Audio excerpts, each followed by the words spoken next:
At the duck boat that sank in southern Missouri last week, killing 17 people, was pulled from the water. Yeah, officials say the boat was in 80 feet of water. The Coast Guard said divers went down first to make sure the boat would be stable enough to be pulled up out of the lake. They also took pictures of the boat as it was at the bottom of the lake in case it became damaged when they brought it up out of the water. The Coast Guard says the National Transportation Safety Board now has the boat. Officials say the investigation will include whether people on board should have been told to put on life jackets and if the boat should have even gone out on the water, knowing a storm was on the way.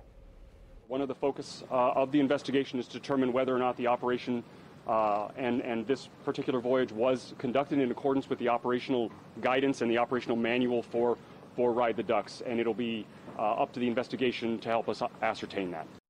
Now, the website for the tour company that owned the boat says the business is offering to pay for medical and funeral expenses for those who were on board. All right, so 9 of the 17 people who died were members of the Coleman family from Indianapolis. You've seen this photo of the family. Now, we want to put names to the faces in this tragic accident. Tia Coleman and her nephew Donovan Hall survived. The rest of the family did not. They are Tia's 3 children, 9-year-old Reese, 7-year-old Evan, and 1-year-old Aria, and her husband, 40-year-old Glenn. The other who did not survive are grandparents Horace and Belinda Coleman, as well as an aunt and an uncle, Irvin and Angela Coleman, and her 2-year-old son, Maxwell. Now, we are learning tonight that 2 members of the Coleman family leave behind a legacy on and off the gridiron. Yeah, so Glenn Coleman and his father helped run an Indianapolis youth football league for decades. Wish TV's Tim McNicholas met with the coach today. Tim, what did he have to say? Well, he said the players are paying their respects to those 2 men who died in this accident. That is Glenn and his 70-year-old dad, Horace Butch Coleman. They had an impact on generations of young football players. The work they did on the field will live on through the players they coached. We're not going to let him go because he's going from us physically. Some of Anthony King's earliest football memories. There's a lot of memories. Are memories of Butch Coleman at Riverside Park. Butch coached in the MG Dads Club Youth Football League for about 40 years.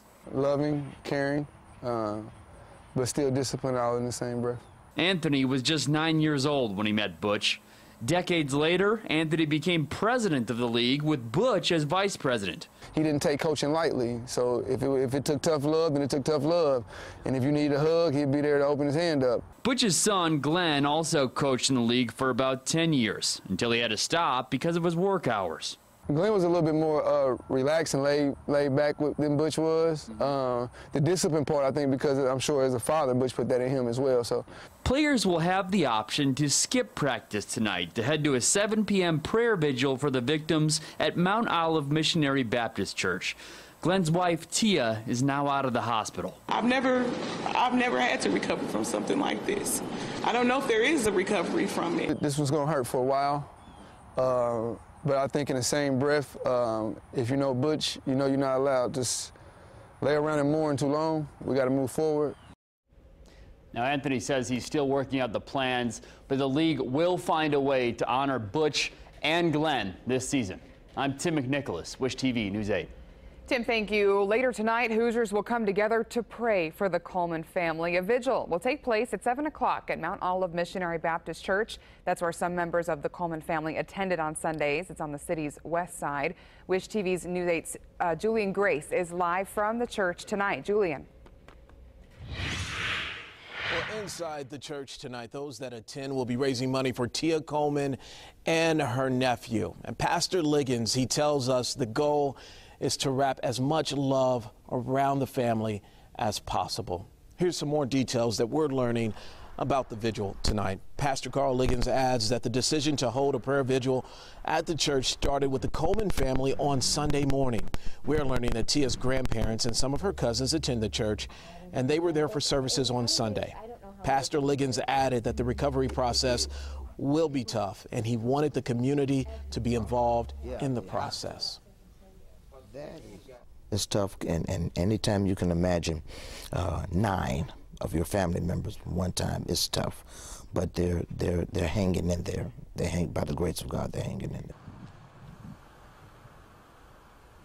We are learning that behind the scenes, a number of people are working right now to get flights for the Coleman family that are located in different places across the country. Also, tonight at 7 o'clock, we will be here. We will stream the Vigil live so you can see it online as well at wishtv.com. For now, we are going to sit tight and get ready for the prayer vigil tonight. For now, reporting live on the west side, Julian Grace, Wish TV News 8. Thank you, Julian. Now, services for some of the Coleman family will take place later this week. There will be a visitation Friday at Grace Apostolic Church on 22nd Street. It'll start at 8 a.m. and go through noon. Then there will be a home-going service. The services are for Glenn Coleman and his 3 children, Reese, Evan, and Aria. Services haven't been announced for the other family members at this time.